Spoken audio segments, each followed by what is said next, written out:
The phone felt slippery in my hand, my palm damp with a nervous sweat I hadn't felt since Caleb was a teenager out past his curfew. I had called to ask a simple question, a happy question. I wanted to know the date. I wanted to know when my only son, Caleb, was going to stand at the altar and start his new life. I had the calendar on the wall in front of me, a red marker uncapped and ready to circle the most important day of my year. "Hey, Mom," Caleb had answered, his voice tight like a guitar string wound to the snapping point. "Is everything okay?" "Everything is fine, honey," I said, trying to keep the eagerness out of my voice. I was looking at flights for next month, just in case, and I realized we haven't locked down the date for the ceremony yet. I don't want to book anything until I know for sure. There was a silence on the other end. Not a peaceful silence, but a heavy, cluttered silence. I could hear breathing. I could hear the faint murmur of the television in the background of their apartment, the apartment I paid the rent for. "Mom, about that," Caleb started, then trailed off. Then I heard the rustle of the phone being passed, and then her voice. "Oh, Evelyn," Harper said. Her voice was bright, airy, and carried a chilling smile that I could practically see through the receiver. "You don't need to book any flights. We already got married yesterday." The red marker slipped from my fingers and clattered onto the linoleum floor. The sound was like a gunshot in my quiet kitchen. "Yesterday," I whispered, the words scraping against a throat that had suddenly gone dry. "But I didn't. You didn't tell me." "We only invited special people," Harper said. The words didn't just hit me, they pierced me. It wasn't a slap, it was a bucket of ice water thrown over my soul. Special people. I stood there, frozen, in the living room of the house I had lived in for 40 years. I was holding the phone as if it weighed 1,000 pounds, my brain struggling to process the sentence. Special people. I, who for 3 years had set up a standing order of $500 a month to cover the gap in their rent because the city is so expensive, Mom. I, who had bought the sectional sofa they were likely sitting on right now while they delivered this news. I, who had filled their refrigerator with groceries, organic, expensive cuts of meat, fresh produce, every time Caleb mentioned they were eating light until payday. I was not a special person. "It was an intimate thing, Mom." Caleb's voice came back on the line, sounding rehearsed, stripped of any real guilt. "Very small, just the two of us and the witnesses. We didn't want a circus." "But who were the witnesses?" I asked, my voice trembling. "Just Harper's parents," he mumbled.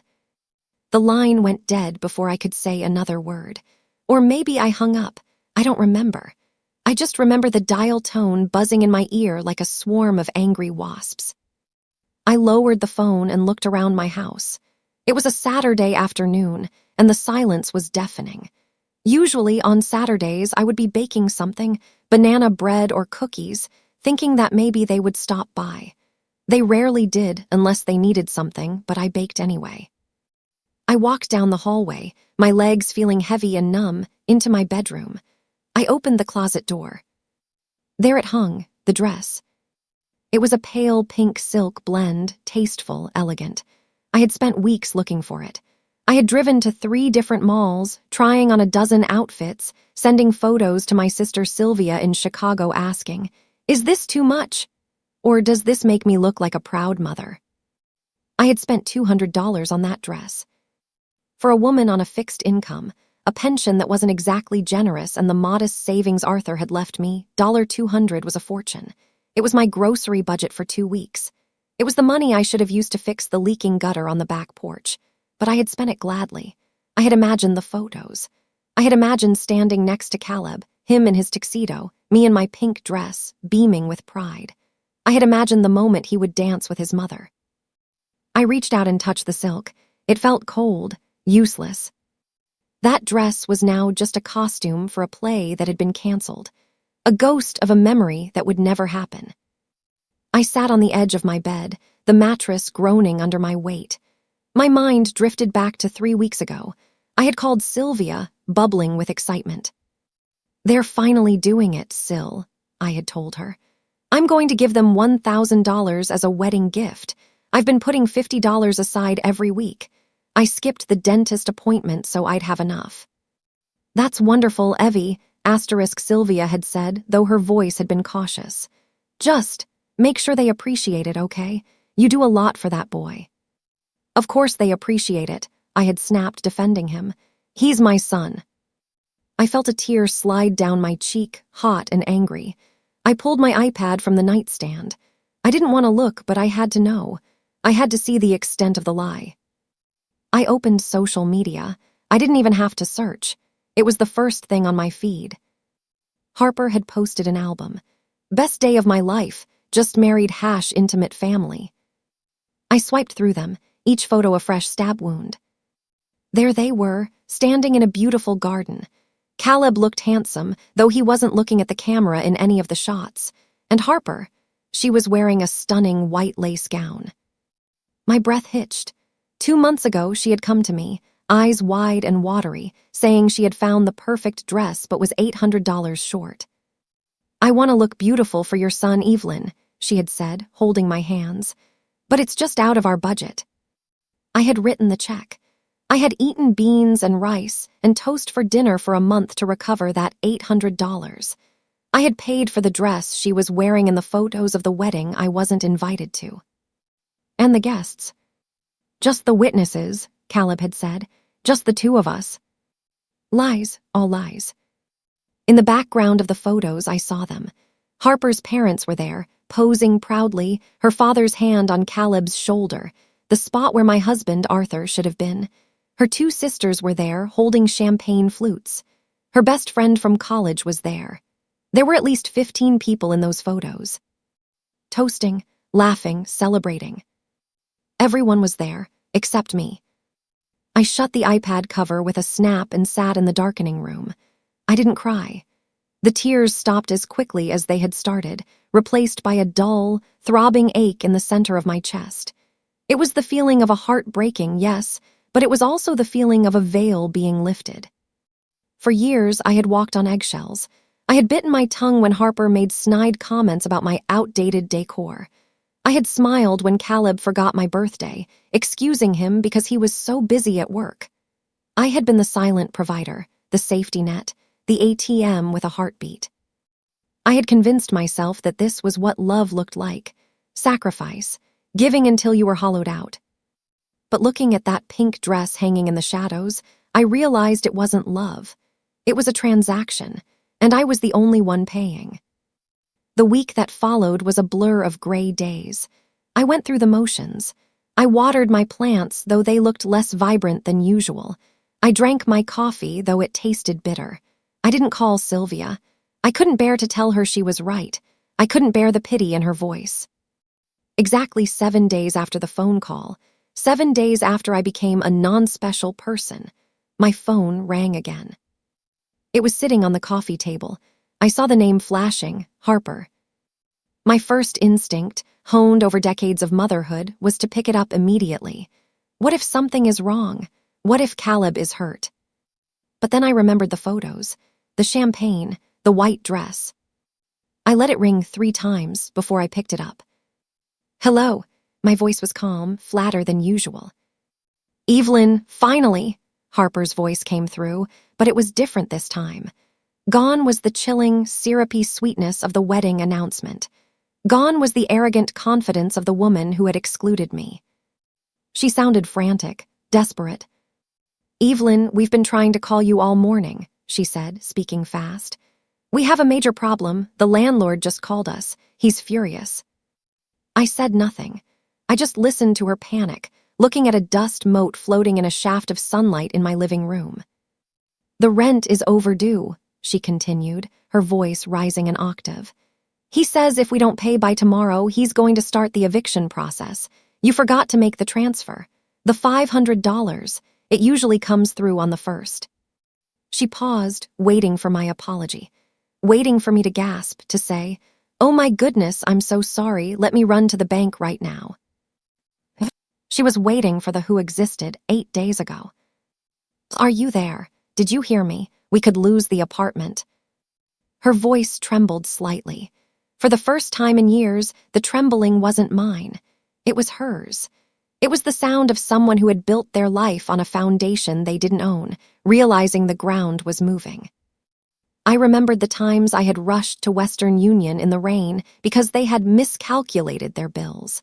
I remembered canceling my subscription to the local theater, my one joy, so they could fix their car.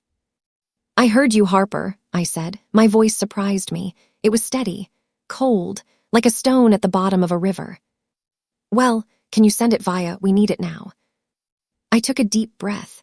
I looked at the sofa I sat on, the one I bought. I looked at the walls of the home I owned, the home I maintained, the home where I was alone. "Harper," I said slowly, savoring the words, "didn't I warn you that I only help people?" The silence on the other end of the line was absolute. It was a vacuum. I could practically hear her jaw drop. I could hear the gears in her head grinding to a halt as she processed the echo of her own cruelty being fired back at her. I don't understand," she stammered, her voice small now, stripped of all its power. We were always special to you. You're like a second mom to me." "Lies," I whispered, though not into the phone. "Please, we need." I pulled the phone away from my ear and pressed the red button. The call ended. I sat there for a long time, listening to the beating of my own heart. It was racing, not with fear, but with adrenaline, with the strange, terrifying intoxication of standing up. That night, sleep was impossible. The silence of the house felt different now. It wasn't the lonely silence of a widow. It was the focused silence of a library or a war room. I went to the kitchen. I didn't make tea. I poured myself a glass of cold water and sat at the round oak table where I had fed Caleb his breakfast for 18 years. I reached into the drawer and pulled out my checkbook registers, my bank statements, and a yellow legal pad. I needed to see it. I needed to see the shape of my own foolishness. I needed to quantify the love I had given so I could understand exactly what had been stolen. I opened the first checkbook register from 3 years ago. March 12th, rent assistance, $500. April 1st, rent assistance, $500. April 15th, grocery run for Caleb, $230. I wrote the numbers down on the legal pad. My hand shook slightly, but I forced myself to keep writing. May 20th, Caleb's car repair, $1,200. I stopped at that one. I remembered that day. Caleb had called, crying, saying he couldn't get to work. I had just received my tax refund.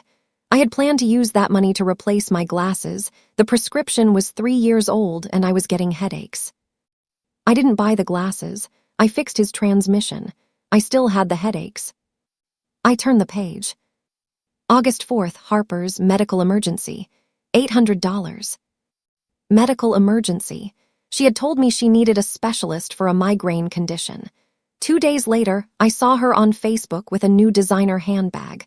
I had chosen to believe the handbag was a gift from her parents. I had chosen to be blind.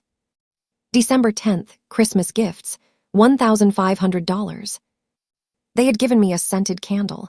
Vanilla, I hate vanilla. January, rent $500. February, rent $500. The list went on and on, page after page of my handwriting, documenting the slow drainage of my life's work. The loan for the credit card debt they promised to pay back, $2,500. The air conditioner for their apartment, $600. The furniture for their guest room, $1,200. And finally, the last entry, the one that made my stomach churn. Check 402, wedding dress help, $800. I stared at that number until it blurred. That money was my late husband Arthur's legacy. He had worked in a factory for 35 years, saving every penny so I wouldn't have to worry when he was gone. He had wanted me to travel. He had wanted me to go to Italy. Instead, I had sent Italy to a landlord in downtown Seattle. I had sent Italy to a bridal shop for a woman who didn't want me in the photos. I picked up the calculator. The keys clicked softly in the quiet kitchen. Rent, $500 x 36 months, $18,000. Food and supplies. Gifts and holidays.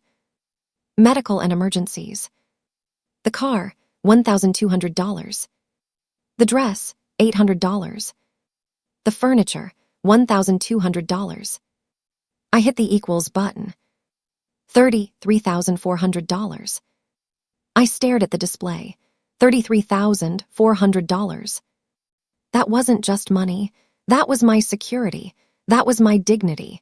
That was the cushion that kept me from being a burden to anyone else. I had thrown $33,400 out the window to keep two adults comfortable, who couldn't even pretend to respect me for one afternoon. I put the pen down.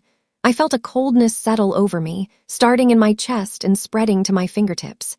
It wasn't the ice water of shock anymore. It was the steel of resolve. I wasn't a mother to them.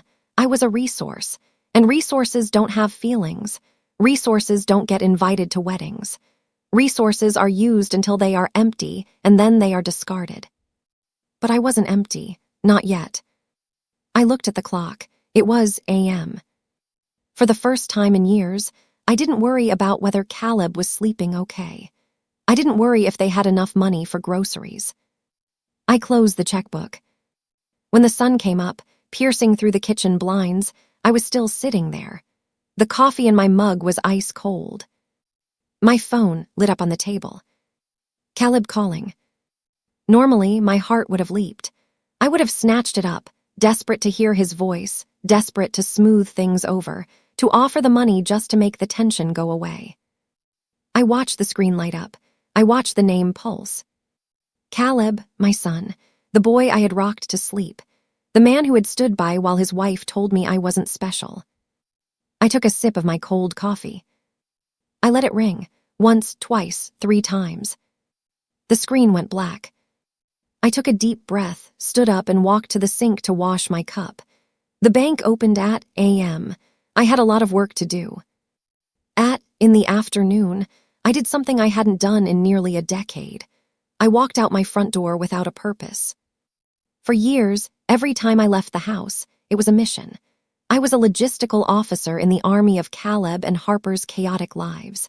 I was going to the bank to wire funds. I was going to the supermarket because Harper mentioned they were out of laundry detergent. I was going to the pharmacy to pick up prescriptions they were too busy to get. My car knew the route to their apartment better than it knew the way to the local park. But today I just walked. The air was crisp, carrying the scent of drying leaves and impending autumn. I walked past the neighborhood park, the one with the rusted swing set where I used to push Caleb for hours. I stopped by the fence, gripping the cold chain link with my fingers. I closed my eyes and I could see him there, a 4-year-old boy with a mop of unruly hair, screaming, "Higher, Mommy, higher!" He used to look at me with such absolute, blinding adoration. To him, I wasn't a bank account. I wasn't a safety net. I was the center of his universe. I was the person who kissed his scraped knees and chased away the monsters under his bed. I opened my eyes. The swing was empty, swaying slightly in the breeze. When had that little boy died? When had he been replaced by this 35-year-old stranger who treated me like a vending machine that had malfunctioned? I tried to pinpoint the moment. Was it college? Was it when he met Harper? Or was it my fault? Had I, in my desperation to fill the void Arthur left behind, confused providing with parenting? Had I taught him that love was a currency to be transacted, rather than a feeling to be shared? The questions were heavy, but my steps felt strangely light. I continued walking until I reached the downtown area.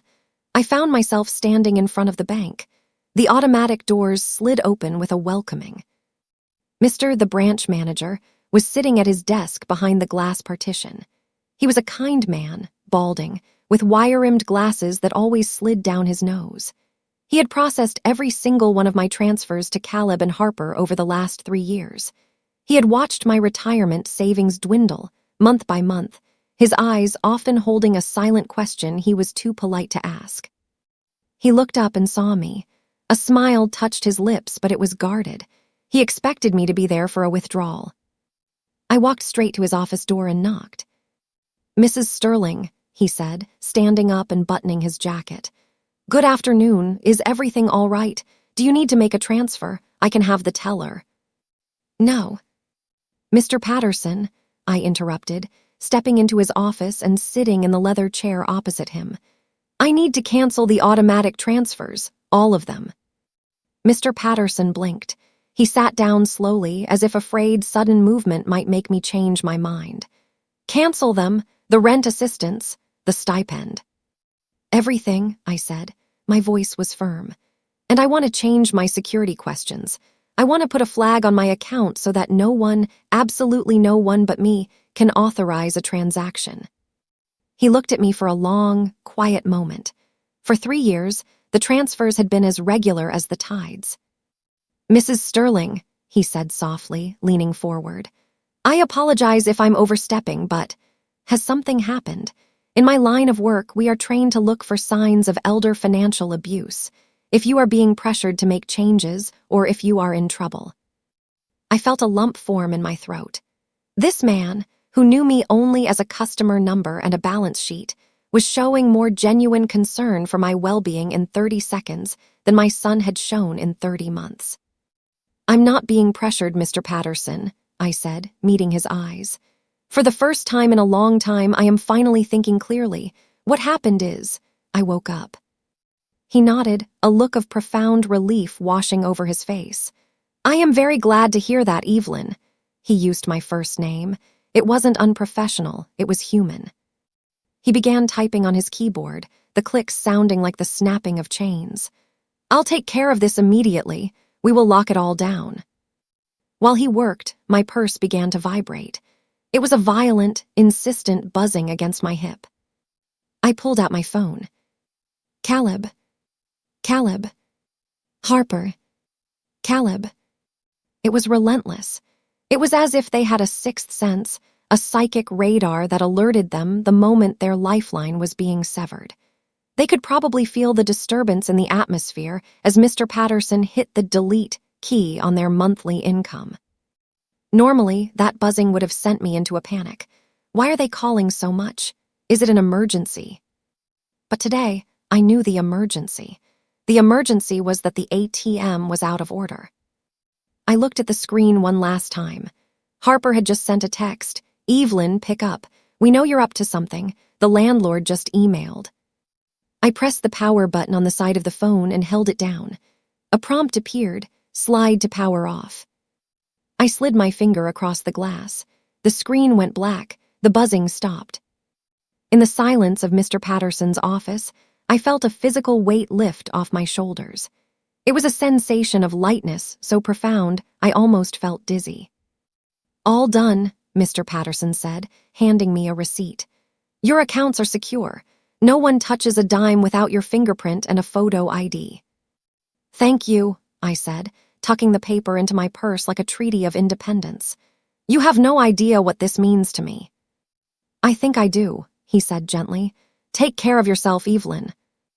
I walked home slowly, savoring the silence in my pocket where the phone usually demanded my attention. I stopped at a cafe and bought a croissant, a buttery, flaky indulgence I usually skipped to save $3. I ate it on a park bench, watching the pigeons. But as I turned onto my street, the knot in my stomach returned. There were cars in my driveway. Not just one, 3. Caleb's beat-up sedan was there, parked haphazardly half on the grass. Harper's compact car was behind it, and next to them was a sleek, silver Mercedes I didn't recognize. My blood ran cold. I looked at the windows of my house. I could see shadows moving inside. They were inside. I had given Caleb a key 5 years ago, for emergencies. I had thought, in my naivety, that an emergency would mean I had fallen down the stairs and needed help. I hadn't realized that emergency, to them, meant Mom isn't answering her phone, so we need to ambush her. I stood on the sidewalk for a moment, gripping the strap of my purse. I watched my own front door, feeling like a stranger. A sense of violation washed over me, hot and prickly. They had invaded my sanctuary. I took a deep breath, inhaling the courage I had found in Mr. Patterson's office, and marched up the driveway. I didn't use my key. I pushed the door open. It was unlocked and stepped into the foyer. The scene that greeted me was something out of a bad soap opera. Max was sitting on my sofa, his head in his hands, looking the picture of despair. Harper was packing the length of the rug, her heels clicking aggressively on the hardwood, like a caged tiger. And at my dining room table, my sacred space where I drank my coffee and paid their bills, sat a man I didn't know. He was older, wearing a gray suit that cost more than my car, and he was rifling through a stack of papers. My asterisk papers, my bank statements, my medical records, the pile I had left on the table the night before. "What is happening here?" I asked. My voice came out louder than I expected, booming off the walls. The motion in the room stopped instantly. All three heads snapped toward me. For a second, they looked like deer caught in headlights. Then, the dynamic shifted. They looked at me not with guilt, but with the annoyance one might have for a rebellious child. "Oh, thank God," Harper breathed out, rushing toward me but stopping a few feet away when she saw the look on my face. Her voice had that frantic, breathless urgency she used when she wanted something. "Evelyn, where have you been? We've been calling for hours. We were terrified." "Terrified?" I repeated, not moving from the doorway. "You were terrified, so you broke into my house and brought a stranger." "We didn't break in, Mom," Caleb said, lifting his head. His eyes were red-rimmed, but they didn't look sad to me anymore. They looked like the eyes of a man who was losing a bet. "I have a key, and we were worried. You weren't answering. We thought you might have had a stroke or something." "Or something," I echoed dryly. I looked at the man at the table. He had stopped shuffling the papers but hadn't moved away from them. "Who is this?" The man stood up, smoothing his jacket. He put on a smile that didn't reach his eyes, a practiced, professional grimace. He walked toward me with an outstretched hand. "Mrs. Sterling," he said, his voice oily and smooth. "I am Mr. Donovan. I'm a family law attorney. Your children contacted me because they are deeply concerned about your well-being." I didn't shake his hand. I walked past him, straight to the dining table. I snatched my bank statements from where he had been reading them and clutched them to my chest. "You have no right," I hissed, turning to face them. "These are my private documents. You have no right to be in my home, and you certainly have no right to read my mail." "Mom, please." Caleb stood up now, walking over to stand beside the lawyer. He adopted a tone I had heard him use with his subordinates on the phone, condescending, slow, as if speaking to a toddler. "We're trying to help you. Your behavior lately. It's been erratic. Strange." "Strange?" I asked. "How so?" "Cutting us off," Harper interjected, her voice shrill. "Evelyn, the landlord, called us. The transfer didn't go through. And then you turn off your phone. That's not normal. That's not the Evelyn we know." "No," I said, my voice dropping to a dangerous calm. "The Evelyn you know is a doormat. The Evelyn you know is an ATM. And yes, she's gone." Mr. Donovan cleared his throat. "Mrs. Sterling, I understand you're upset, but panic and paranoia are often early symptoms of cognitive decline. Your children simply want to ensure you aren't making decisions you'll regret, decisions that could hurt the family." "The family," I laughed. It was a harsh, barking sound. "You mean your clients' wallets?" Harper stepped closer, trying to take my hand. Her fingers felt clammy. She put on that face, the one she wore in the photos, the one of the loving daughter-in-law. "Evelyn, honey, look at us. We love you. We know you're under stress. Maybe the loneliness is getting to you. At your age, confusion is. It's nothing to be ashamed of." Confusion. The word hung in the air like toxic smoke. Now I understood. They hadn't brought a lawyer to negotiate. They brought a lawyer to intimidate. They were building a narrative. If I stopped paying, I must be crazy. If I closed the bank of Mom, I must be senile. The sheer audacity of it took my breath away. The woman who told me I wasn't special enough for her wedding was now standing in my living room, claiming I was too mentally fragile to manage my own money. "I am not confused," I said, pulling my hand away from Harper as if she had burned me. "I am clearer than I have been in 10 years, and you are going to leave my house. Right now." Mr. Donovan sighed, opening his briefcase. "Mrs. Sterling, please." "Let's be reasonable. We have prepared some documents that could help facilitate this transition. A power of attorney. It would allow Caleb and Harper to manage your finances for you, just temporarily until you're feeling more yourself. He held out a blue folder. I stared at it, a power of attorney. They wanted me to sign away my life. They wanted legal permission to drain me dry without even having to ask. Mom, Caleb said, stepping forward. Just sign it. It takes the burden off you. You won't have to worry about bills or transfers anymore. We'll take care of everything. We'll take care of *you. Like you took care of inviting me to your wedding, I asked softly. Caleb flinched. Harper looked away. That was a misunderstanding, Caleb shouted, his patience fraying. Jesus, Mom, are you going to hold that over us forever? It was one day. We're talking about survival here. Survival? I looked around my modest, paid-off home. I am surviving just fine, Caleb. You are the ones who are drowning. I took the blue folder from Mr. Donovan's hand. He smiled, thinking he had won. I walked to the kitchen trash can, stepped on the pedal, and dropped the folder onto a pile of coffee grounds and eggshells. Get out, I said. You can't do this, Harper screamed. The mask was gone now. The sweet daughter-in-law had vanished, replaced by a desperate, angry woman. We have bills, we have the car payment, the credit card you co-signed. You can't just cut us off. We built our lives around your support. Then you built your lives on a foundation of sand, I retorted, and the tide just came in. Mrs. Sterling, Mr. Donovan's voice lost its oily sheen and became hard. If you refuse to cooperate, your family has options. If they believe you are a danger to yourself, financially or otherwise, they can petition the court for guardianship. A judge can declare you incompetent. The room went deadly silent. It was a threat, a naked, legal threat. They were telling me that if I didn't give them my money voluntarily, they would take my freedom to get it. I looked at Caleb, my son. He was looking at his shoes, refusing to meet my eyes, but he didn't stop the lawyer. He was letting this stranger threaten his mother with a court order because he didn't want to pay his own rent. A cold hardness settled in my chest. The last thread of maternal guilt snapped. Mr. Donovan, I said, standing tall. I felt like a queen in my own castle. I suggest you do your research before you threaten a woman who has balanced her own checkbook for 50 years, who has perfect credit, and who has just this morning had a long, documented conversation with her bank manager about her mental clarity. Mr. Donovan blinked. He hadn't expected that.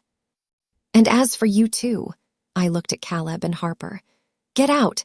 If you are not out of my house in 1 minute, I am calling the police, and I will tell them that intruders are threatening an elderly woman in her home.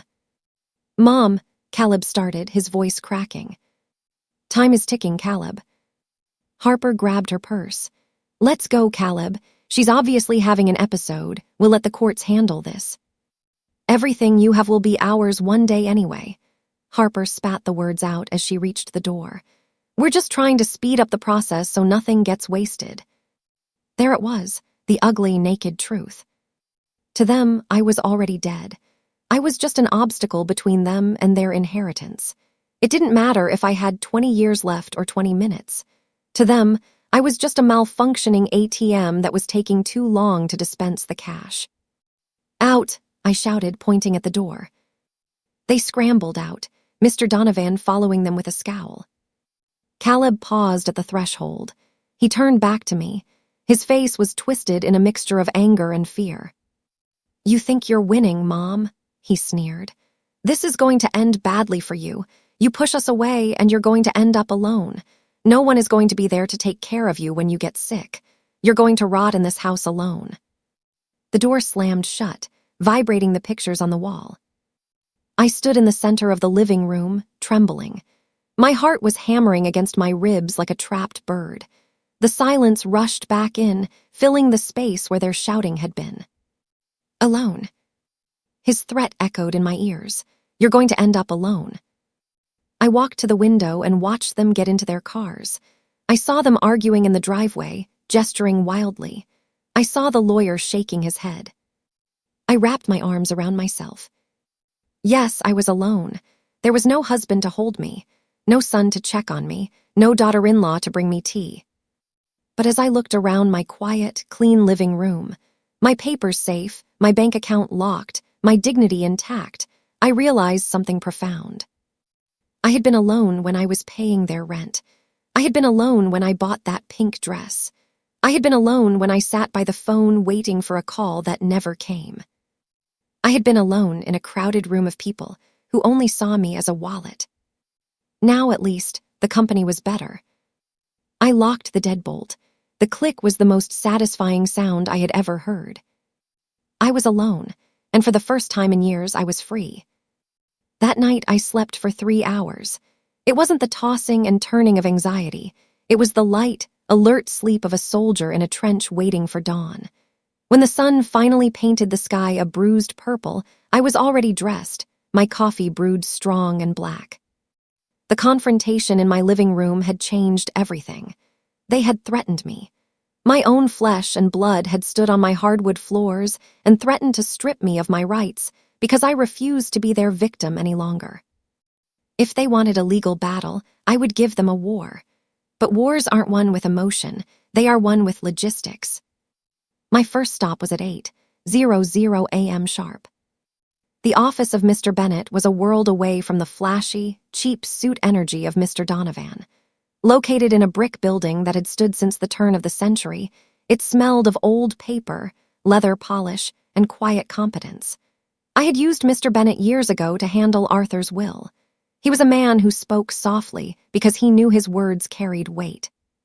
He rose when I entered, a tall man with silver hair and eyes that had seen everything human nature had to offer. "Evelyn," he said, taking my hand warmly. "It's been too long, though I wish the circumstances were happier." I sat in the wingback chair across from his heavy mahogany desk and told him everything. I laid it all out.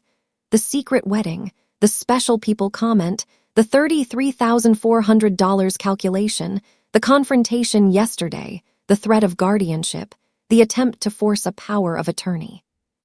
Mr. Bennett listened without interrupting. He took notes with a fountain pen, the scratching sound the only noise in the room. When I finished, he sat back and tented his fingers. "Evelyn," he said, his voice grave, "what you are describing is textbook.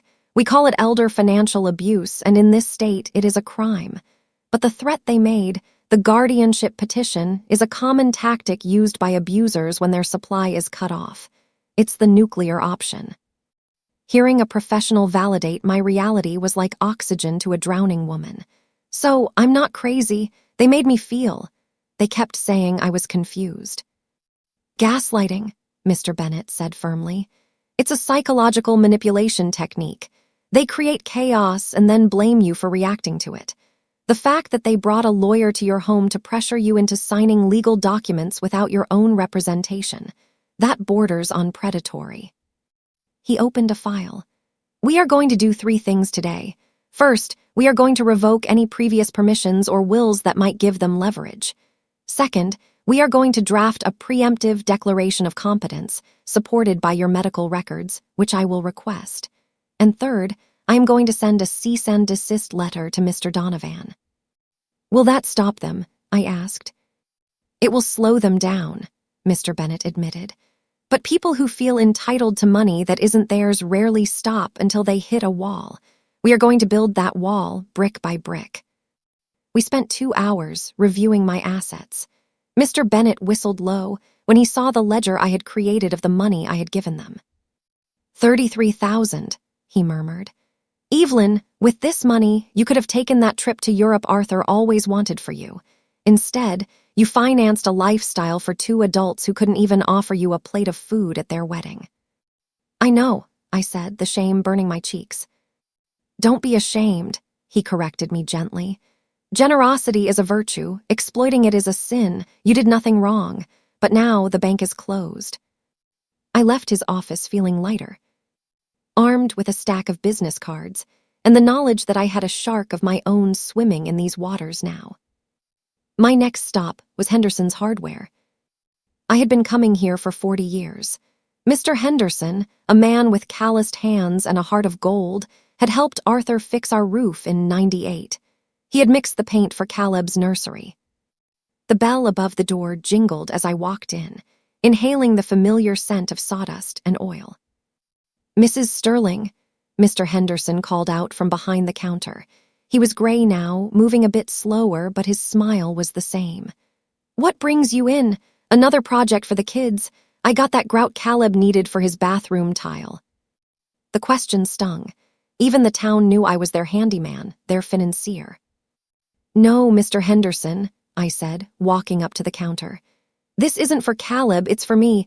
I need to change the locks on my house, all of them. Front, back, and side door." Mr. Henderson paused, a box of screws in his hand. He looked at me over his spectacles. In a small town, you don't have to say much for people to understand. "I see," he said quietly. He didn't ask why. He didn't ask if I lost my keys. He saw the set of my jaw. "You want the heavy-duty deadbolts, the ones that don't pick easy." "The best you have," I said. "And, do you still do security installations?" "We do." "I want cameras," I said. "I want to see the driveway, the porch, and the backyard. I want to be able to see it on my phone, and I need it done today." Mr. Henderson nodded solemnly. "My son Liam is in the back. He's a wizard with the tech stuff. We can be there in an hour." True to his word, an hour later, Liam arrived. He was a strapping young man of 25, 10 years younger than Caleb, but he carried himself with a maturity my son had never possessed. "Mrs. Sterling," Liam said respectfully as he drilled into the doorframe. "I'm setting this up so it records to the cloud. Even if someone rips the camera down, you'll have the footage. And see this feature? It's two-way audio. You can tell someone to get off your property without opening the door." "That sounds perfect, Liam," I said, watching him work. I watched him install the shiny new deadbolt. It was a physical manifestation of my new boundaries. "Liam," I asked, handing him a glass of lemonade, "do you help your parents with the rent?" He looked up, surprised, wiping sweat from his forehead. "Help them? No, ma'am. I mean, I live in the apartment above the garage, so I pay them rent.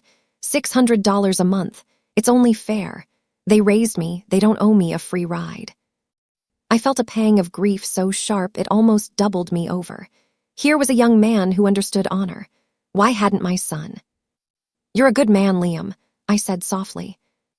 By 2:00 p.m., my house was a fortress. I had new keys that weighed heavy and cool in my pocket. I had digital eyes watching my perimeter.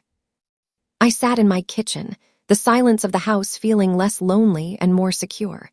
I needed to make one more call. I dialed Sylvia in Chicago. We hadn't spoken in months.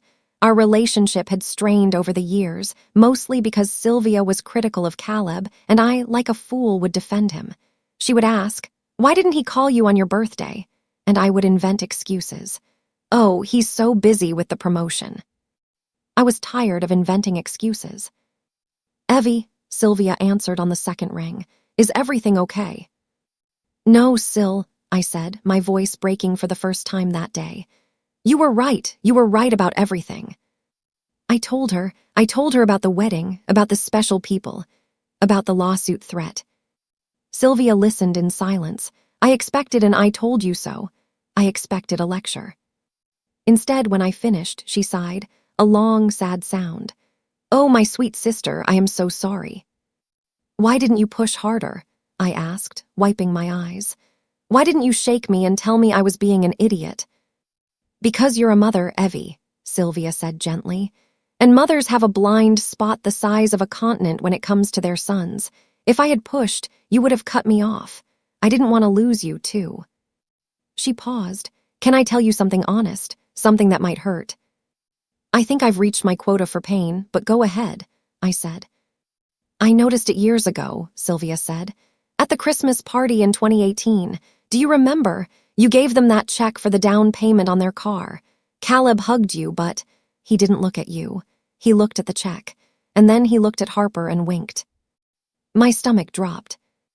"And," Sylvia continued, "he never spoke about you in the present tense. It was always future. When Mom helps us with this, or when we inherit the house. It was like they were waiting for you to be a memory so they could finally enjoy the assets." "He winked," I whispered. Like they had pulled off a heist, Sylvia said. I wanted to scream, but you were so happy to help. You were glowing. I couldn't take that light away from you. They took it away themselves, I said, my voice hardening. But thank you for telling me, Syl. I needed to hear it. I need to burn the bridge completely so I'm not tempted to cross it again. You're strong, Evie, Sylvia said. You're the strongest woman I know. Arthur knew it too. That's why he left everything to you, not him. After I hung up, I heard a knock at the door. My heart hammered. I grabbed my phone and checked the new camera app. It wasn't Caleb. It was Dorothy Hayes, my neighbor from 2 doors down. I had lived on this street for decades, and Dorothy and I waved, exchanged Christmas cards, and commented on the weather. But we had never really talked. I opened the door. Dorothy was standing there holding a steaming casserole dish and a bottle of wine. I saw the police yesterday, she said bluntly. She was a no-nonsense woman with short gray hair and eyes that missed nothing. And I saw the hardware truck today, and I saw your son storming out of here like a toddler denied a candy bar. I figured you didn't feel like cooking. I looked at her, stunned by this random act of kindness. Dorothy, you didn't have to. Let me in, Evelyn, she said with a wry smile, before this lasagna gets cold. We sat in my kitchen. I poured the wine, and for the next 2 hours I found a sisterhood I didn't know existed. I went through it 5 years ago, Dorothy said, after I gave her the abbreviated version of my week. You, I asked, but your daughter, she seems so lovely, I see her visit. She is lovely now Dorothy took a sip of wine. But when she was 30, she was a monster, gambling debt, asking me for bail money, guilt-tripping me, telling me I was a bad mother because I wouldn't sell my jewelry to pay her bookie. What did you do? I cut her off, Dorothy said. Cold turkey, changed the locks just like you. She screamed, she threatened, she told me I was dead to her. We didn't speak for 2 years. 2 years, the thought terrified me. It took 2 years for her to hit rock bottom and build her own ladder, Dorothy said. But she did it. And now, when she comes over, she brings me dinner.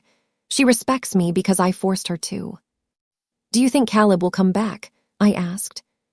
Maybe, Dorothy shrugged. Maybe not, but that's not your problem to solve, Evelyn. There is a handbook these children seem to read from. Chapter 1, make mom feel indispensable. Chapter 2, create a crisis only money can fix. Chapter 3, if she resists, question her sanity. I laughed, a dry, bitter sound. That's exactly it. The lawyer said I was confused. They all say that. Dorothy reached across the table and patted my hand. You aren't confused, honey. You're just inconveniently awake, and that scares them. The sun was setting, casting long, golden shadows across the town. I had one last errand. I drove to the cemetery on the edge of town. It was quiet, the only sound the wind rustling through the old oak trees. I walked to the plot where Arthur lay. The grass was a little overgrown around his headstone. I knelt down and began to pull the weeds with my bare hands, not caring about the dirt under my fingernails. Hello, my love, I whispered. The stone was cold against my palm. Arthur Sterling, beloved husband and father. I have a confession to make, I said to the silence. I lost my way, Artie. You left me safe. You worked double shifts at the plant. You came home with your back aching, so I would be safe. And I took that safety and I poured it into a hole that has no bottom. A tear slipped down my cheek, hot and fast. I wanted him to be like you, I choked out. I thought if I gave him enough, he would become the man you were, but I just taught him that everything is free. I'm so sorry. I spent your legacy on a lie. The wind picked up, brushing against my cheek like a cool hand. But I'm stopping now, I vowed, pressing my hand against his name. I'm stopping the rest of it, the rest of what you left me. I'm going to use it to live. I'm going to see Italy, Artie, I promise. I stayed there until the stars came out, feeling a sense of peace settle over me. It wasn't happiness, not yet, but it was the absence of panic. It was the feeling of having feet on solid ground. When I got home, the house was dark. I locked the door behind me. engaging the new deadbolt with a solid asterisk thunk. I set the alarm code Liam had taught me. I went upstairs to my bedroom and sat on the edge of the bed. My phone buzzed. It wasn't a call. It was a notification from the security app. Motion detected. Driveway. I opened the app. The screen glowed in the darkroom. The high-definition camera showed a black-and-white night vision feed of my driveway. A car had pulled up slowly. It wasn't parking. It was idling. I zoomed in. It was Caleb's sedan. I could see two figures in the front seat. The glow of a cigarette lighter illuminated their faces for a brief second.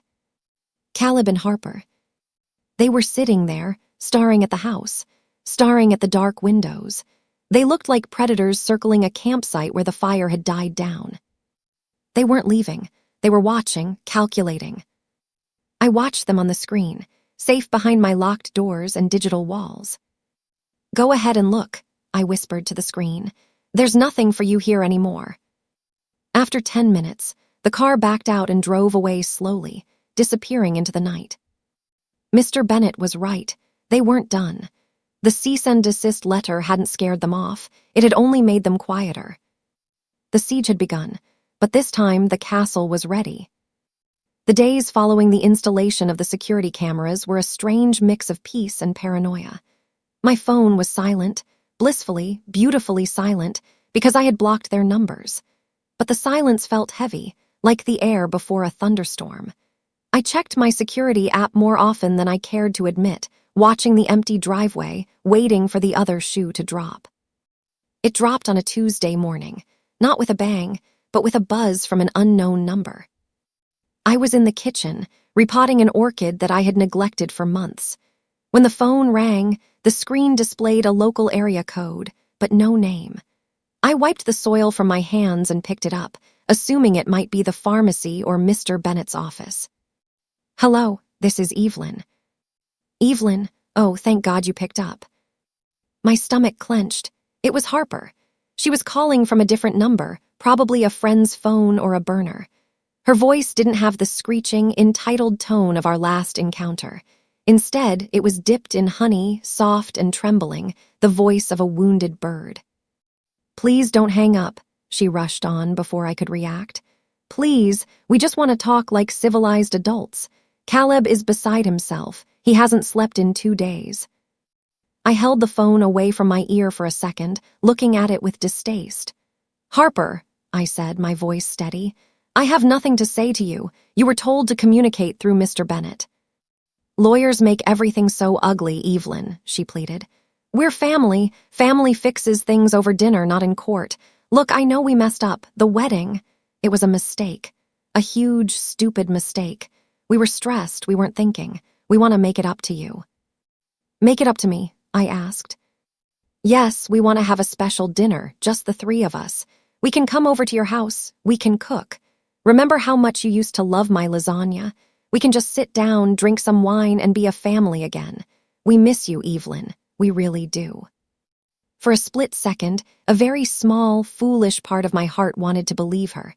I remembered the lasagna. I remembered the laughter we used to fake at Christmas. I remembered wanting to belong. But then I looked at the legal pad, still sitting on my counter. The one with **33, 400 * written in bold ink. "Harper," I cut in, my voice sharp enough to slice glass. "How much rent do you owe exactly?" The silence on the other end was instantaneous. The wounded bird act evaporated. I could hear her breathing change. Well," she stammered, "that's not. I mean, the landlord is being really unreasonable. It's 2 months, about $1,000 plus late fees, but you're not calling for that, right?" I interrupted. "You're calling because you miss me." "We do," she insisted, though her voice was thinner now. "Evelyn, I won't lie. Yes, we are in a tight spot financially, but we love you too. You're important to us. Can't we help each other? That's what families do." "Do you miss me, Harper, or do you miss my money?" "Both," she blurted out. The honesty was shocking. "Evelyn, we built our life assuming you would be there. You can't just pull the rug out." "If I am so important," I said, leaning against the counter, feeling the cool granite against my back. Why wasn't I important enough to be at your wedding? Why am I not important enough to get a call that doesn't ask for money? When was the last time you called me just to ask how my arthritis was doing? She faltered. Never, I answered for her. The answer is never. Evelyn, please. We are going to get evicted. There is no please, Harper, I said. You made your choice when you decided I wasn't special enough to witness my son's marriage. Now I am making mine. I am special enough to keep my own money. You selfish bee. I tapped the red button before she could finish the word. I blocked the new number immediately. My hands were shaking, but this time it wasn't from fear. It was from the adrenaline of truth. I hadn't let her manipulate me. I hadn't fallen for the lasagna trap. I had held the line. That afternoon, I decided I needed to wash the toxicity of that phone call out of my hair. Literally. I drove to the beauty salon downtown. I hadn't been there in over a year. I used to go every 6 weeks to cover my gray and get a trim, but when Caleb's car broke down last year, I had started buying box dye from the drugstore and doing it myself over the bathroom sink to save $80. The bell chimed as I walked in.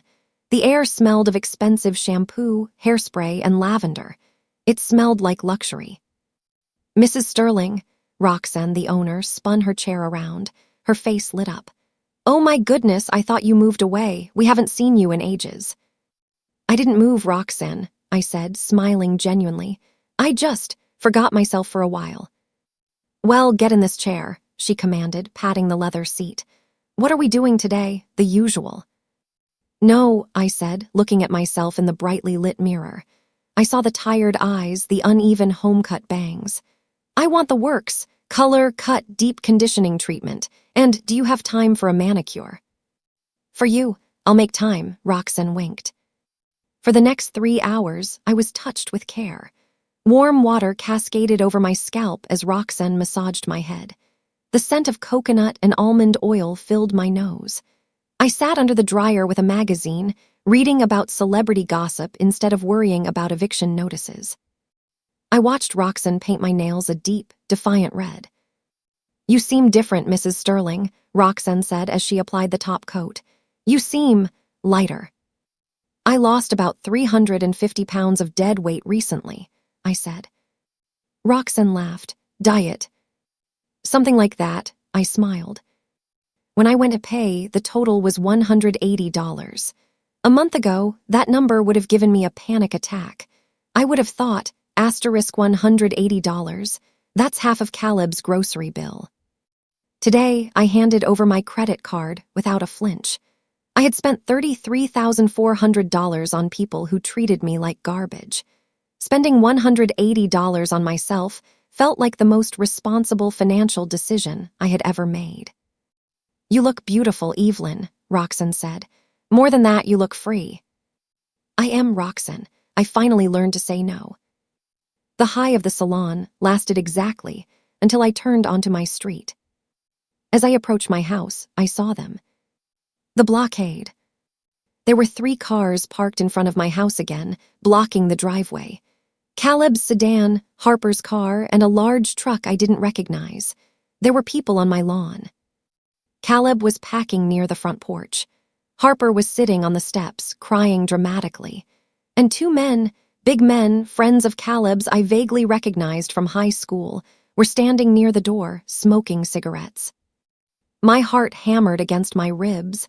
They had brought reinforcements. This wasn't a family visit. This was an intimidation tactic. They were trying to scare me into submission. I didn't pull into the driveway. I stopped my car in the middle of the street, 50 feet away, and locked the doors. I took out my phone. My hands were trembling again, but I remembered Mr. Bennett's instructions. Document everything. Do not engage alone. I dialed Mr. Bennett first. Evelyn, he answered on the first ring. They're here, I said, my voice tight. Caleb, Harper, and 2 other men. They're blocking my driveway and they're on my porch. Stay in the car, Mr. Bennett ordered, his voice shifting into professional gear. Lock the doors. I am calling the police on the other line to request an immediate dispatch for a disturbance and trespassing. I'll be there in 10 minutes. Do not get out." I hung up and sat there watching them. Caleb saw my car.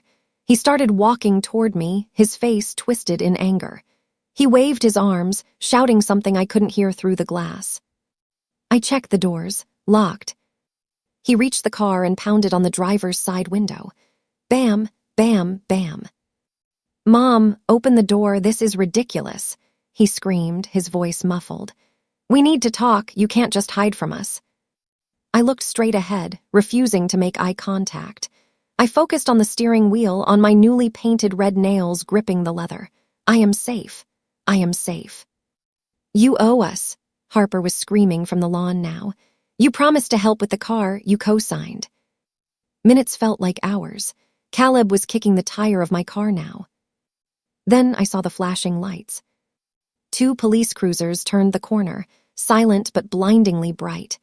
They pulled up behind my car and in front of the driveway. The officers stepped out, hands resting near their belts. Caleb froze. He looked from me to the police, his face draining of color. "Step away from the vehicle," one officer commanded. "It's my mom," Caleb shouted, throwing his hands up. "We're just having a family dispute." "Step away from the vehicle, sir. Now." I watched as the officers separated them. I saw Mr. Bennett's black sedan pull up a moment later. He stepped out with a briefcase, looking like a general arriving at the front lines. He spoke to the officers, gesturing to my house, to me, and handing them a document. One of the officers approached my window and tapped gently. "Ma'am, it's safe to come out now." I opened the door and stepped out. My knees were shaky, but I stood tall. "Mom, you called the cops," Caleb yelled from where he was standing near the cruiser. "On your own, son. Are you serious?" I looked at him, really looked at him. "Max," I said, my voice surprisingly calm in the night air. "Family doesn't threaten lawsuits for mental incompetence. Family doesn't bring thugs to their mother's house. Family doesn't treat their mother like an ATM." "We're your family," he screamed, desperate. "Not anymore," I said. Mr. Bennett walked over to me. "The police are issuing a criminal trespass warning to all of them, Evelyn.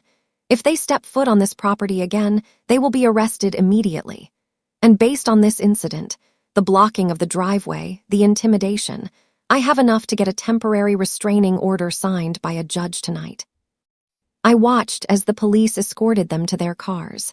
I saw Harper sobbing, but her tears didn't move me.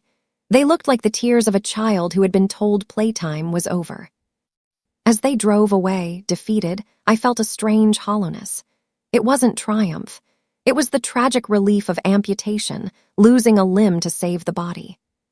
The quiet returned for 2 days. I thought the police visit had been the climax.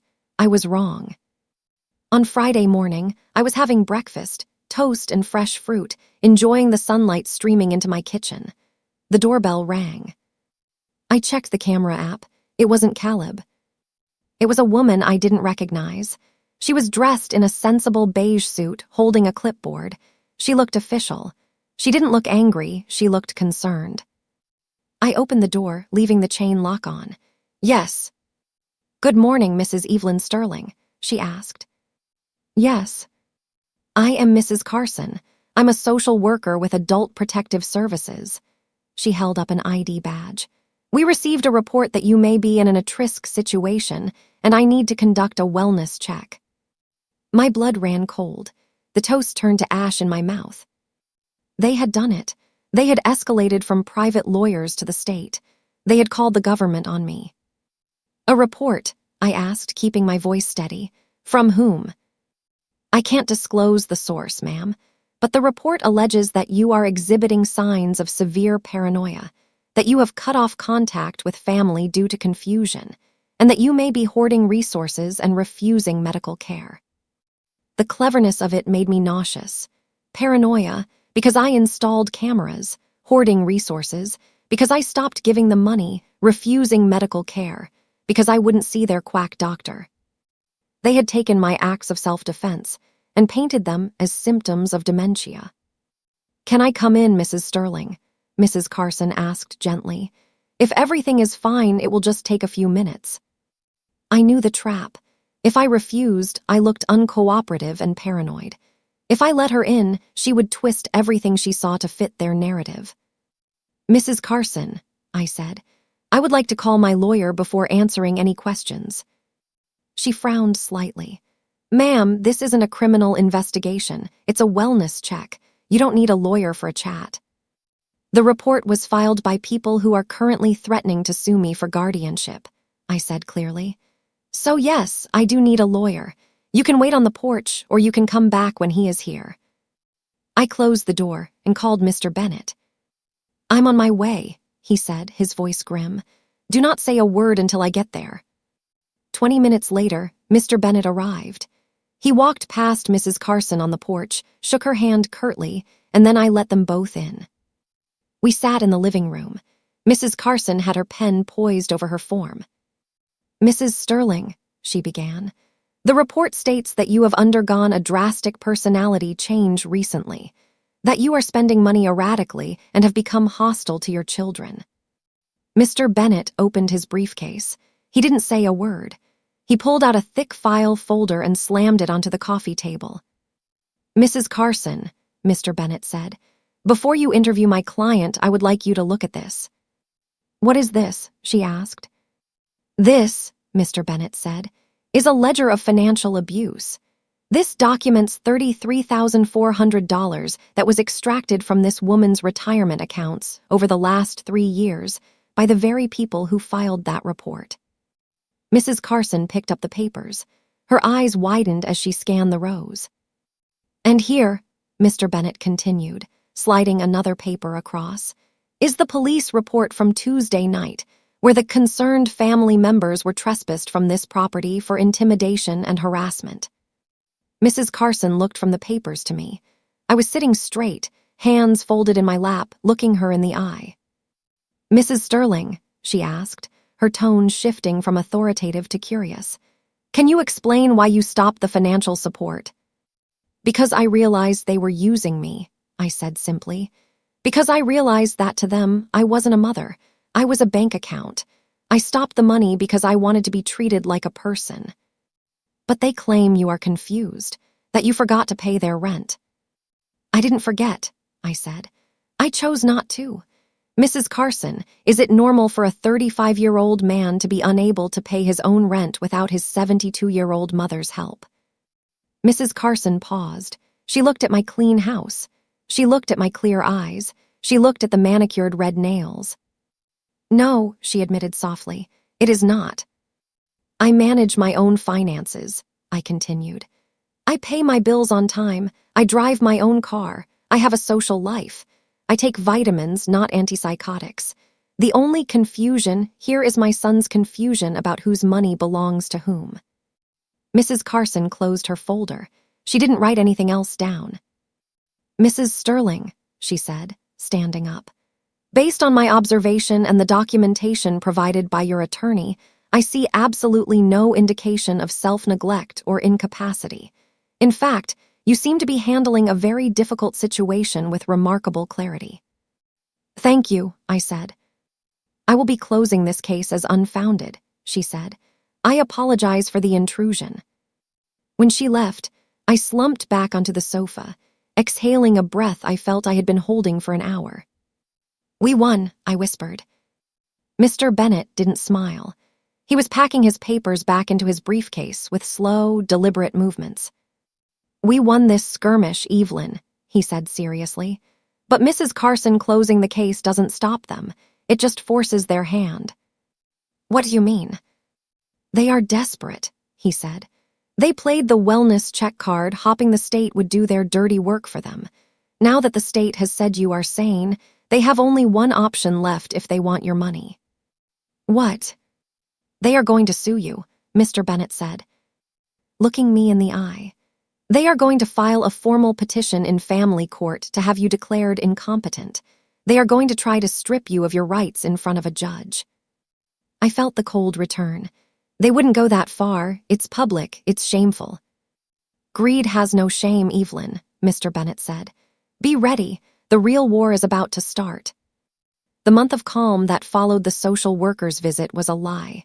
I knew it, and Mr. Bennet knew it. It was the receding tide before the tsunami. I spent those weeks tending to my garden, painting the fence, and pretending that my life hadn't become a legal thriller. But on a Thursday morning, the illusion shattered. I was in my sunroom, painting a watercolor of the hydrangeas that were just beginning to bloom, when Mr. Bennet's car pulled into the driveway. He didn't park on the street. He pulled right up to the garage, a sign of urgency. When I opened the door, his face was a mask of professional grimness. He held a thick manila envelope in his hand. "Evelyn," he said, skipping the pleasantries. "We need to talk," they filed. I led him to the kitchen table, the command center of my new life. He sat down and slid the envelope across the oak surface. "Caleb and Harper have filed a formal petition in the family court," he said, his voice low. "They are requesting an emergency hearing for involuntary guardianship due to mental incapacity." The words hit me like physical blows. Involuntary guardianship. They didn't just want my money, they wanted to own *me*. They wanted to strip me of my personhood, to reduce me to a child in the eyes of the law, with Caleb as my warden. "Read it," Mr. Bennet said gently. "You need to know what we are up against." I opened the document. The legal jargon was dense, but the accusations were clear enough to cut through the confusion. The respondent, Evelyn Sterling, has exhibited a rapid and alarming decline in cognitive function. Has ceased paying critical bills, endangering her own housing security. Exhibits paranoia, believing family members are robbing her. Is isolating herself from loved ones and falling under the influence of strangers. "Strangers," I whispered. "They mean Dorothy." "And me," Mr. Bennet noted dryly. "But look at the exhibits, Evelyn. They have witness statements." I turned the page. My heart hammered against my ribs. Exhibit A, statement of Harper Sterling. "Evelyn forgets to eat. She has become aggressive. She told me she sees people who aren't there. She spends thousands of dollars on impulse purchases while neglecting basic needs." Exhibit B, statement of Caleb Sterling. "My mother is unrecognizable. She has forgotten who I am on several occasions. She is giving her money to scammers she meets online." Lies, vicious, calculated lies. But then I saw the next two names and my breath caught in my throat. Exhibit C, statement of Mr. Arthur Fitzgerald, pharmacist. Exhibit D, statement of Mr. Stan Kowalski, neighbor. "Mr. Fitzgerald," I looked up at Mr. Bennet, my hands shaking. "My pharmacist, I've known him for 20 years. Why would he say I'm incompetent?" "Read what he signed," Mr. Bennet pointed. "I, Arthur Fitzgerald, attest that Mrs. Sterling has been irregular with her medication, often appearing confused about dosages, and has refused necessary prescriptions." "That's not true," I shouted, the sound echoing in the kitchen. "I only take vitamins and baby aspirin. There are no prescriptions to refuse." "And Mr. Kowalski?" Mr. Bennet asked. I read the neighbor's statement. "The lady across the street is cracking up. She screams at people in the driveway. She put up cameras like she's in the CIA. She's a danger to the neighborhood." I dropped the papers. I felt dirty. I felt betrayed. It was one thing for Caleb and Harper to lie. They were desperate and greedy. But to drag my community into it, to weaponize the people I saw every day. "How?" I asked, my voice trembling. "How did they get these people to say these things?" "That," Mr. Bennet stood up, buttoning his jacket, "is exactly what we are going to find out. Get your purse, Evelyn. We're going on a little road trip." The pharmacy smelled of rubbing alcohol and peppermint candy, a smell that usually comforted me. Today, it smelled like treachery. Mr. Fitzgerald was behind the high counter, typing on a computer. He was a nervous man with a kind face, the sort of person who always asked about your day. When he looked up and saw me, his face went pale. He actually took a step back. "Mrs. Sterling," he stammered, I didn't expect to see you." "Mr. Fitzgerald," I said, walking up to the counter. Mr. Bennet stood silently behind me, a looming shadow in a suit. I am doing very well, thank you. My memory is excellent. In fact, I remember coming in here 2 weeks ago to buy calcium supplements. Yes, of course, he said, wiping sweat from his upper lip. I pulled the photocopy of his statement from my purse and placed it on the counter. So, can you explain to me why you signed a legal document stating that I am confused about my medications? What medications, Mr. Fitzgerald? I don't have any prescriptions. Mr. Fitzgerald looked at the paper, then at me, then at Mr. Bennet. He looked like he wanted to vomit. Your daughter-in-law, he began, his voice dropping to a whisper. Harper. She came in about 3 weeks ago. She was crying, Mrs. Sterling, sobbing. And what did she say? Mr. Bennet asked sharply. She said you were deteriorating fast. She said you were hiding pills. She said she needed to file some paperwork with your insurance company to get you into a special care facility, or you would hurt yourself. I closed my eyes. Insurance paperwork. She had a clipboard, Mr. Fitzgerald continued, wringing his hands. She said, Mr. Fitzgerald, you know Evelyn, you know she's not herself. Can you just sign this form confirming we've discussed her meds? It's just for the insurance pre-authorization. There were a bunch of papers. I just signed the bottom one. I thought I was helping you get care. Did you read the text of what you signed? Mr. Bennet asked. Not word for word. She was in such a rush, crying about how much she loved you. Mr. Fitzgerald, I said, my voice cold. That wasn't for insurance. That was for a lawsuit to strip me of my rights. You signed a sworn affidavit declaring me incompetent. The color drained from his face completely. Oh my God. Evelyn, I swear I didn't know. She said it was to help asterisk you. It was a trick, I said, and now I need you to fix it. Anything, he said, already reaching for a pen. I'll write a retraction, I'll testify, I'll do whatever you need. I am so sorry. We left the pharmacy with a notarized statement from Mr. Fitzgerald explaining exactly how he had been manipulated. One lie down, one to go. Mr. Kowalski lived directly across the street from me. His house was the one with the peeling paint and the lawn that was always just a little too long. He was a grumpy man, a widower who spent his days sitting on his porch glaring at anyone who drove too fast. Mr. Bennet and I walked up his cracked driveway. He was sitting there in his lawn chair, a can of beer in his hand, even though it was only noon. What do you want? He grunted, squinting at us.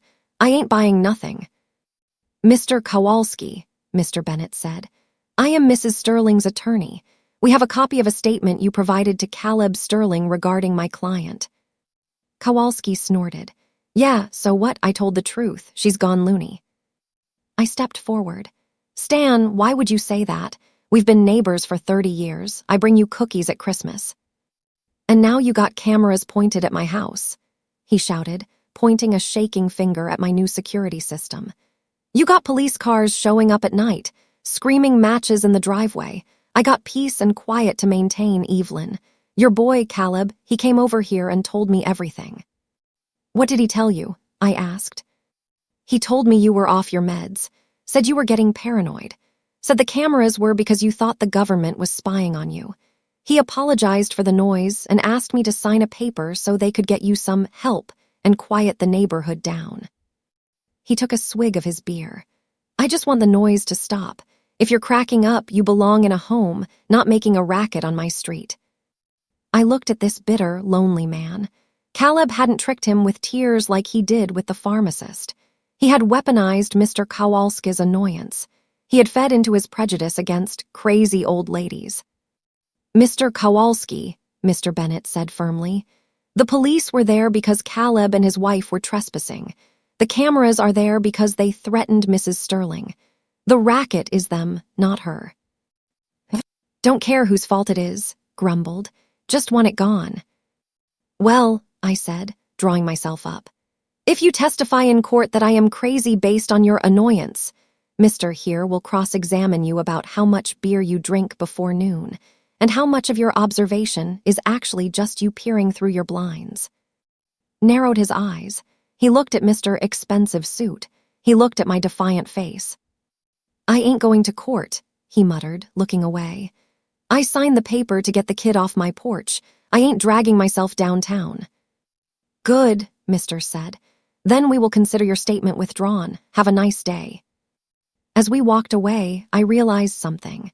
Their evidence was smoke. It was a house of cards built on manipulation and confirmation bias, but smoke can still suffocate you if you don't clear the air. The next day was the most terrifying of all. Mister had arranged for an independent psychiatric evaluation with a doctor. If I wanted to prove I was sane, I needed a doctor to say it.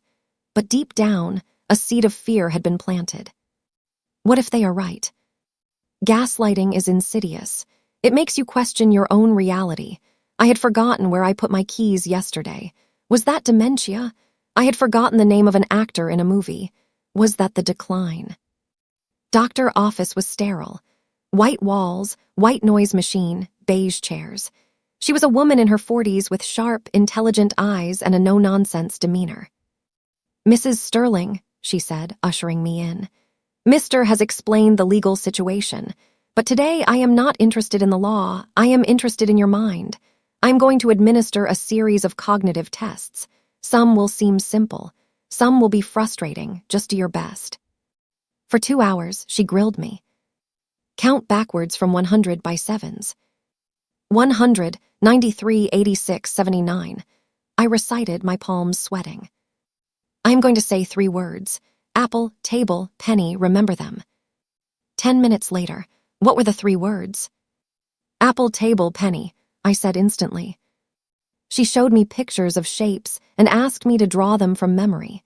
She asked me to interpret proverbs. She asked me to calculate change from a hypothetical grocery trip. With every question, my heart pounded. I felt like I was fighting for my life. If I stumbled, if I stuttered, if I forgot a number, Caleb won.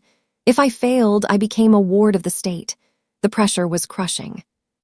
At the end of the session, Doctor put down her pen.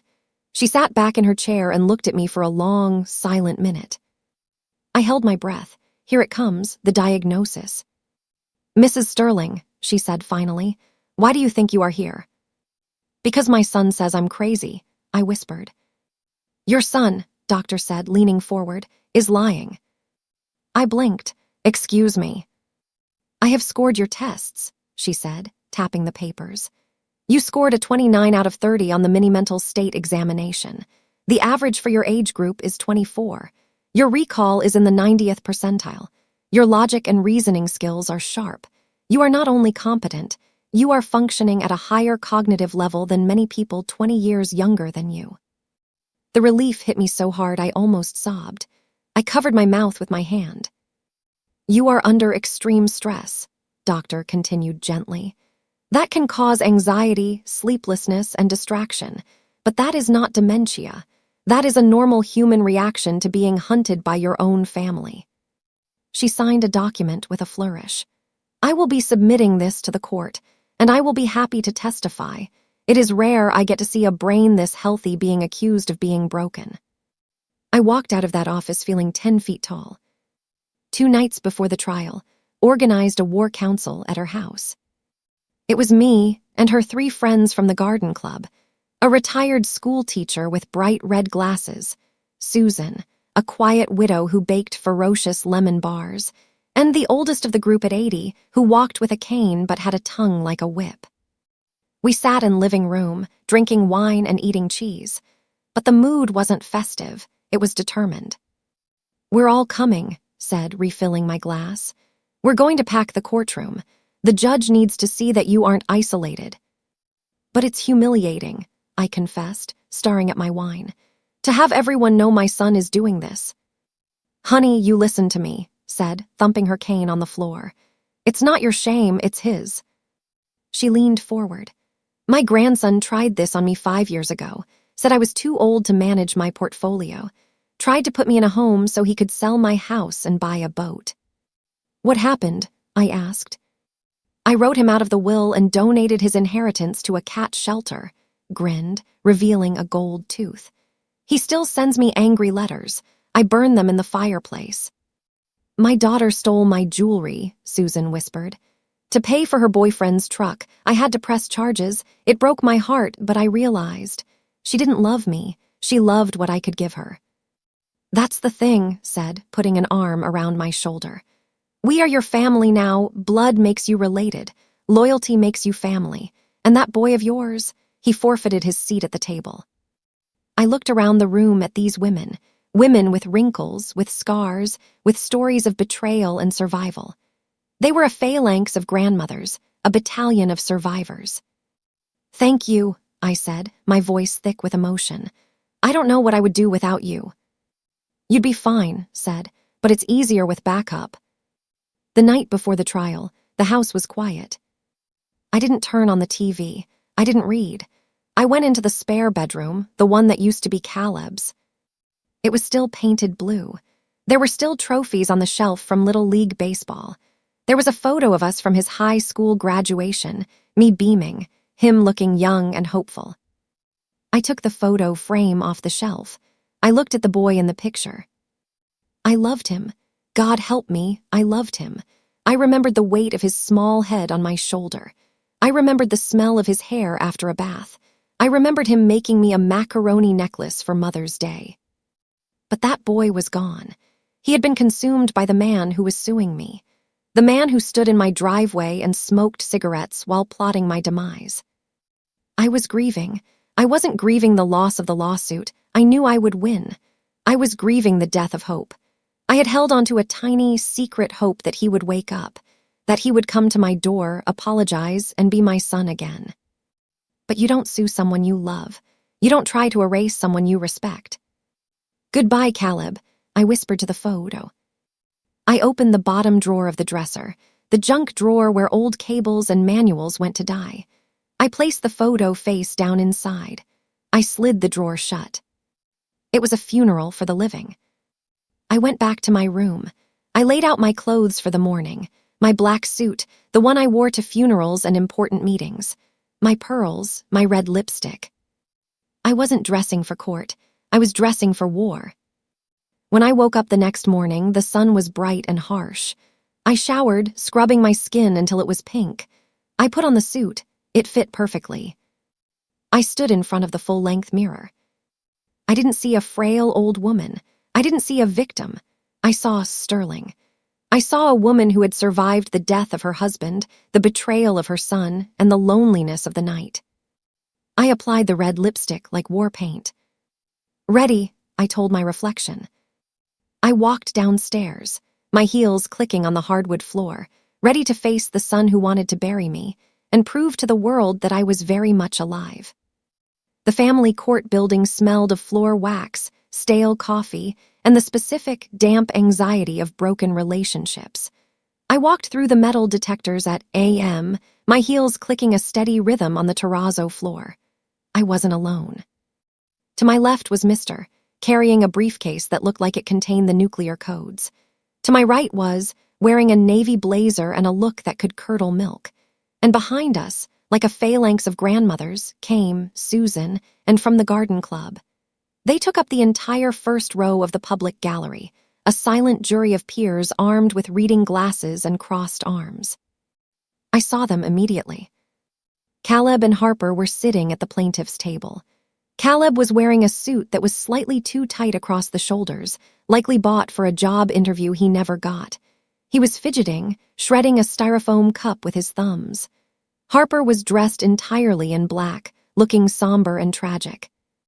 As if she were already mourning, the woman she was trying to legally erase. When I walked in, Caleb looked up. For a second, his eyes met mine. I waited for the spark of recognition, for the sun I raised to break through the surface. But he just looked away, focusing intently on a stain on the table. Harper stared right at me. Her eyes were cold, assessing. She whispered something to Mr. Donovan, their lawyer, who slicked back his hair and nodded. "All rise," the bailiff bellowed. Judge Hawthorne entered. He was a man in his 60s with a face carved from granite and reading glasses perched on the end of his nose. He didn't look like a man who suffered fools gladly. "Docket number 4022, the clerk announced, in the matter of the guardianship of Evelyn Sterling. Mr. Donovan stood up first. He hooked his thumbs into his suspenders, adopting a tone of deep, sorrowful concern. Your Honor, he began, his voice echoing in the high-ceilinged room. We are here today not out of malice, but out of love. My clients, Caleb and Harper Sterling, are terrified. They have watched Mrs. Sterling, a beloved mother and mother-in-law, descend rapidly into a state of paranoia, confusion, and financial recklessness. She has cut off contact with her family, surrounded herself with strangers who are influencing her decisions, and is depleting her life savings at an alarming rate. We are asking the court to step in and appoint Caleb Sterling as guardian, to protect Ovlun from herself. It was a good speech. If I didn't know me, I would have believed him. Then they called their witnesses. Harper took the stand first. She pulled a tissue from her sleeve before the first question was even asked. Mrs. Sterling Harper, Mr. Donovan asked gently, describe the changes you've seen in your mother-in-law. She's just gone, Harper sniffed, dabbing at dry eyes. Ovlun was always so generous, so kind, but lately she screams at us. She forgets to pay bills she's paid for years. She installed high-tech cameras because she thinks people are spying on her. It's heartbreaking to watch her decline. And why did you file this petition? Because we love her, Harper said, her voice trembling with practiced emotion. We just want to make sure she's safe and that her assets are preserved for her future care. Your witness, Donovan said. Mr. Bunnett stood up. He didn't walk to the podium. He stood right at our table, looking bored. Mrs. Harper Sterling, he said, you mentioned my client has forgotten to pay bills. Specifically, whose bills did she forget to pay? Harper froze. Well, family bills. Be specific, Bunnett pressed. Did she forget to pay her own electric bill, her own taxes? No, but she forgot the transfer for our rent. Ah, Bunnett smiled, a shark showing its teeth. So, when you say she is financially reckless, you mean she stopped giving Ustarusk money. Is that correct? She stopped honoring her commitments, Harper snapped, dropping the sad act for a second. I see. Let's talk about commitments. You stated you love my client like a mother. Yet, is it true you were married 3 months ago? Yes. Was Ovlun invited? It was a small ceremony, Harper mumbled. How small? Just intimate. Mr. Bunnett picked up a piece of paper. I have here a printout of your social media posts from that day. I count 18 guests, including your parents, your siblings, and your college roommate, but not Ovlun. The courtroom was silent. And, Mr. Bunnett continued, his voice hardening, is it true that when Ovlun asked about this, you told her, and I quote, we only invited Ustarusk Spussowal people? Harper's face turned a violent shade of red. She looked at the judge, then at Caleb. That was taken out of context. I meant close friends. So the woman who paid your rent for 3 years, who bought your wedding dress, who paid for your car repairs. She doesn't qualify as a special person or a close friend. Objection, Donovan shouted, argumentative. Sustained, Judge Hawthorne said, though he was looking at Harper with narrowed eyes. But the witness will answer the question about the statement. I might have said it, Harper whispered. I was stressed. No further questions. Next was Caleb, my son. He walked to the stand like he was walking to the gallows. He avoided looking at the garden club row, where Buddy was glaring at him with enough intensity to melt steel. Caleb, Mr. Bunnett asked on cross-examination, you claim your mother is incompetent because she is spending money erratically. Can you define erratic? She's spending thousands, Caleb said, his voice sullen. She bought a whole new security system. She's going to salons. She's burning through her savings. Her savings, Bunnett corrected. Not yours. Tell me, Mr. Sterling, how old are you? Caleb shifted in his seat. 35. And are you employed? Yes, I'm a shift supervisor. And your wife works? Part-time. So, at 35 years old, with 2 incomes, you are claiming that your mother is mentally incompetent because she refuses to pay the rent for an apartment she does not live in. It's not about the rent, Caleb shouted, gripping the railing. It's about her changing. She's not the same. When was the last time you visited your mother without asking for money? Bunnett asked quietly. Caleb opened his mouth, closed it, opened it again. We visit all the time. Without asking for money, Caleb. A social visit, a cup of coffee. A how are you, Mom? The silence stretched. 5 seconds, 10 seconds. It hung heavy in the air, suffocating him. I don't recall specific dates, he finally muttered. No further questions, Bunnett said. Then it was our turn. We didn't need theatrics. We had the truth. Mr. Fitzgerald, the pharmacist, took the stand. He looked nervous but determined. He explained, in clear detail, how Harper had come into his shop crying, manipulating him into signing a document he didn't fully read under the guise of insurance pre-authorization. I felt terrible, Fitzgerald told the judge. Mrs. Sterling is one of my sharpest customers. She catches errors I make sometimes. The idea that she is confused about her meds is a fabrication. Then came Dr. Alvarez. She was formidable. She sat on the stand with her posture perfect, her credentials impeccable. I administered a full battery of cognitive tests, she testified, referencing her report. The mini-mental state exam, the Montreal cognitive assessment, and a clinical interview. Mrs. Sterling did not just pass, she excelled. Her cognitive function is consistent with someone 20 years her junior. There is absolutely no clinical evidence of dementia, Alzheimer's, or cognitive decline. And the paranoia, Bunnett asked. Paranoia is an irrational fear, Dr. Alvarez said, looking directly at Caleb. Mrs. Sterling's fear was that her family was trying to exploit her and take control of her assets. Given that we are sitting in this courtroom today, I would say her fear was not irrational. It was accurate. A murmur went through the courtroom. Judge Hawthorne tapped his gavel once, but he didn't look displeased. Finally, Mr. Bunnett looked at me. I call Evelyn Sterling to the stand. I stood up. My legs felt steady. I walked to the witness box, placed my hand on the Bible, and swore to tell the truth. I sat down and adjusted the microphone. I looked out at the sea of faces. I saw Dorothy giving me a thumbs up. I saw Caleb staring at his hands. Evelyn, Mr. Bunnett stood back, giving me the floor. In your own words, tell the court why you stopped supporting your son. I took a deep breath. I didn't look at the lawyer. I looked at the judge. Your Honor, I began. My voice was soft, but it carried to the back of the room. For 3 years, I thought I was being a good mother. I thought that love looked like saying yes. I thought that if I paid the rent and bought the cars and filled the fridge, I was building a family. I paused. I looked at Caleb now. I spent $33,400 in 3 years. That was my husband's legacy. That was my safety net. And I gave it gladly because I thought we were building a life together. What changed? Bunnett asked. They got married, I said, and they didn't invite me. When I asked why, I was told it was for special people only.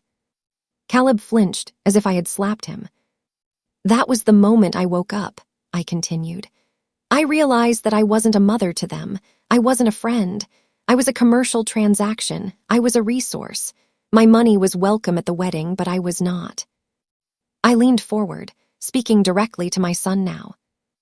I didn't stop paying because I'm crazy, Caleb.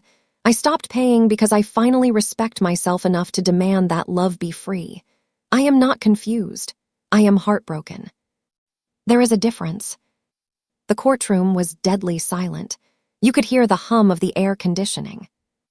I am 72 years old, I finished. I have lived a good, honest life, and I refuse to spend my last years as a prisoner of my son's greed. I am not asking for guardianship. I am asking for freedom. I stepped down. Mr. Donovan didn't even cross-examine me. He knew it was over. He just shook his head and closed his briefcase. Judge Hawthorne didn't retire to his chambers. He didn't need to deliberate. He shuffled the papers on his desk, took off his reading glasses, and looked over the rim at the plaintiff's table. In 30 years on the bench, Judge Hawthorne said, his voice booming, I have seen many sad cases, but rarely have I seen a case of such transparent entitlement and manipulation. He looked at Caleb. Mr. Sterling, you should be ashamed. You are a grown man. Instead of building your own life, you have cannibalized your mother. And when she finally set a boundary, you tried to use this court as a weapon to force her back into submission. Caleb shrank into his chair. The court finds Mrs. Ovlun Sterling to be completely competent. The petition for guardianship is denied with prejudice, meaning you cannot file it again. Furthermore, the judge scribbled furiously, I am ordering the plaintiffs to pay all legal fees incurred by Mrs. Sterling in her defense, and I am granting a permanent restraining order. You are to stay away from her, her home, and her finances. He slammed the gavel down. It sounded like a gunshot. Case dismissed. The courtroom erupted. The garden club broke into applause, ignoring the bailiff's calls for order. Dorothy rushed past the bar and hugged me so hard I thought my ribs would crack. You did it, she whispered. You did it, Ava. I looked over Dorothy's shoulder. Caleb and Harper were standing up. Harper was arguing with Mr. Donovan, probably about the legal fees they now had to pay. Caleb stood alone. He looked across the room at me. His eyes were wet. He took a half step toward me, his hand raising slightly as if to say, Mom. It was the look of the little boy who had scraped his knee, the look that had worked on me for 35 years. I looked at him. I felt the familiar tug in my chest, the instinct to run to him, to fix it, to say it's okay. But I didn't move. I looked at him with dry eyes and a calm heart. I gave him a small, sad nod, a goodbye, and then I turned my back. Let's go, Dorothy, I said. I'm hungry. We walked out of the courtroom, arm in arm, leaving the heavy doors swinging shut behind us. That night, my house was full of light and noise. The garden club was there. Mr. Bunnett came by for a drink. Even Mr. Fitzgerald stopped in to drop off a fruit basket. We ordered pizza, 5 different kinds, and drank the good wine I had been saving for a special occasion. This was the special occasion. To Ovlun, Lunda toasted, raising her glass. The dragon slayer. To freedom, Buddy chirped. We laughed until our sides hurt. We told stories. For the first time in years, my house felt like a home. It wasn't filled with the tension of people who wanted something from me. It was filled with the warmth of people who just wanted to Esteruskba with me.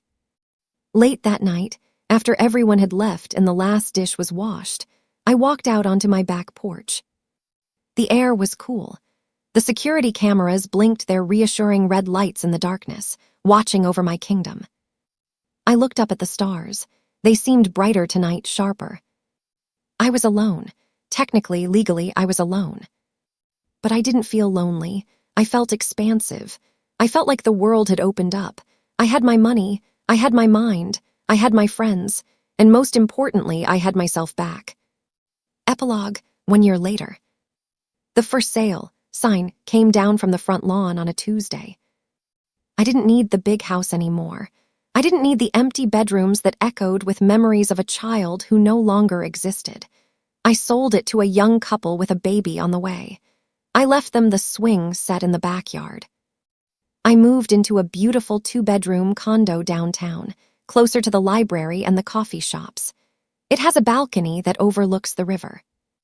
I heard through the grapevine, small towns talk, that Caleb and Harper had to downsize.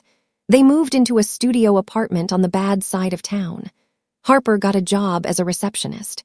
Caleb is working double shifts. I don't wish them ill. I just don't wish them anything.